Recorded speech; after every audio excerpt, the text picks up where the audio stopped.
What is going on, guys? We're here with a new type of video, which is going to be a Pokemon Go PvP breakdown type video. I haven't really decided what I'm going to name it yet, but that's actually, we're not really going in depth right now. This is just my first look at it. I know it got released yesterday, but this is my first time actually looking into it and, figuring out what the types are, who's top meta. We'll be looking at PvPokes rankings, and we'll be just looking at, what the general typing ban list is and so forth. So our 5 types are flying, grass, fire, ground, and normal. No mega evolution and no rock types. So we still have to do remotes because of COVID, the pandemic. We can't have any in-person cups, which is fine right now. I really do miss the in-persons because it's a whole new atmosphere. But all the Silph Arena tournaments are only in the Great League, so 1500 CP and below. But let's go on and look at some of them, some of the big boys. I'm sure any Pokemon with rock types, including dual types, are banned, and mega evolutions are banned. So this is the actual complete list. We're not going to go and look at every single one just because that will take forever. There's also a text. I'm pretty sure there's a text line somewhere that you can just copy and see who's all available that you have in your party. But let's just go on and get into the actual top rankings here. So not surprising that Galarian Stunfisk being at the top right now, mainly because it covers the flying, the fire, and can cover the ground types. Plus, it resists the normal types because it gets Rock Slide and Earthquake. Plus, it's very bulky, which is why I'm not surprised to see Vigoroth be up here, as any counter user with Stunfisk being up there is going to be very high. Plus, it has Bulldoze to hit it super effective. It's actually a very close matchup, about 50-50, but it beats it barely. But I mean, it's a win. A win is a win. But that's an even energy and everything. Vigoroth is always a smart choice. Skarmory is another one. The only downside with Skarmory is you can't touch Stunfisk. Alteria's ultimate counter is Skarmory, so there's that too. Shadow Abomasnow is actually interesting because it picks up a ton of the first. Obviously, it picks up Altaria with that 4 times effective Weather Ball, but it still loses to Vigoroth, and it loses to Swampert, which is actually interesting because it gets Energy Ball. I'm actually curious if normal Abomasnow beats it. No, still loses. So that's interesting to me with Energy Ball. I guess you could probably win if you bait. We'll go look at it real quick. Oh no, if it's a 1 shield, you lose. Well, let's see, the 2 shields, I think it's 2 shields, you lose worse. No, if it's 2 shields, you win. Okay, I was completely mistaken. So 2 shields, you win. And then obviously I think the no shields, I'm not sure, I think it'll be really close who gets one first. Oh, so you actually win the no shield. So you only lose the 1 shield. So it's not bad to really count out Abomasnow.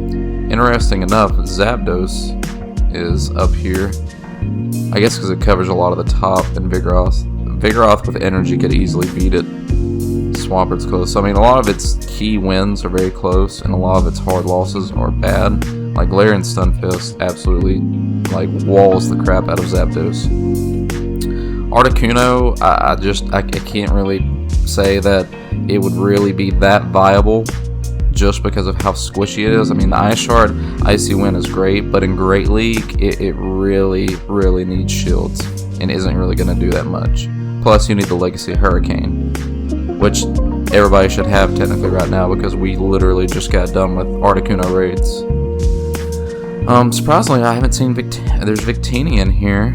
That's the first time I've seen. Well, I guess it would be the first time I see it, mainly because, it just got released.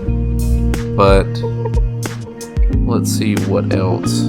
But isn't Victini technically pay to win because it was only available for the people with GoFest? just interesting because Sylph usually doesn't allow that. Like for the longest, they didn't allow Genesect because it was behind a paywall. But maybe I'm forgetting something. Maybe, I don't know. I did go fast, so. Alolan Marowak's always interesting. Obviously beats Skarmory, but I think you have to land a Shadow Ball. Resist Vigoroth as long as you don't hit with a Bulldoze. And then obviously it beats the grass is absolutely nuts. But Galarian Sunfish, it's actually pretty close to Galarian Sunfish. So this might be one of those sleepers. Not really a sleeper, but someone you might pick. Castform Sunny is always one of my favorite. Beats all of them. Beats all the grasses, ice types, and steels. Still loses to Stunfish, but I think with energy it could probably beat it. Let's see, so an Ember does 6 energy, so we'll go and give it a 6 energy head start. And let's see if it flips it. No, it does not flip it. You're actually, yeah, one extra. If I can actually type it. Yeah, one extra does not do anything for you. You would need, you'd have to have a lot more to actually come in and beat it. You could probably beat it in the 2 shields, just because Stunfish can't keep up with the pace, I don't believe. Yeah, you win the 2 shields. So it's not, Castform Sunny is always nice. I'm kind of curious, so the main picks, I'm not sure. I think Galarian Sunfish will be on most people's teams. I think you'll have one flyer. I think you'll see a lot of Abomasnow, and I think you'll see a lot of Vigoroth. I think you'll probably see more Skarmory than Altaria, just because, in my opinion, that's the best flyer. I'm not a personal fan of Mantine. I mean, it has its spots, but I mean, Bubble Beam is super effective against Stunfisk. But it's mainly just to kind of, if I can talk right, it would be real nice. But it's basically just to kind of weaken your whole team with Bubble Beam. I mean, it really does not hit hard or anything. So that's why it's mainly in the lead spot. Noctowl is always a solid one. Again, you know, loses to Galarian Sunfish. So really, I think you need to build your team around countering Galarian Sunfish and just go from there. So a lot of its losses are very close losses. The only one that's being outright is Whiscash because it can spam Mud Bomb. But I mean that's some pretty close matchups.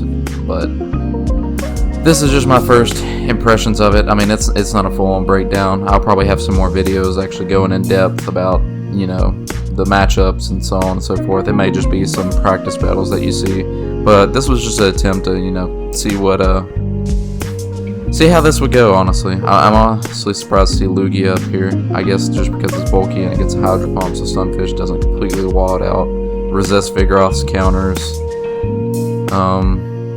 I guess it has super effective move on Abomasnow, but Abomasnow is going to outpace it. Close with Altaria. Somewhat close with Swampert.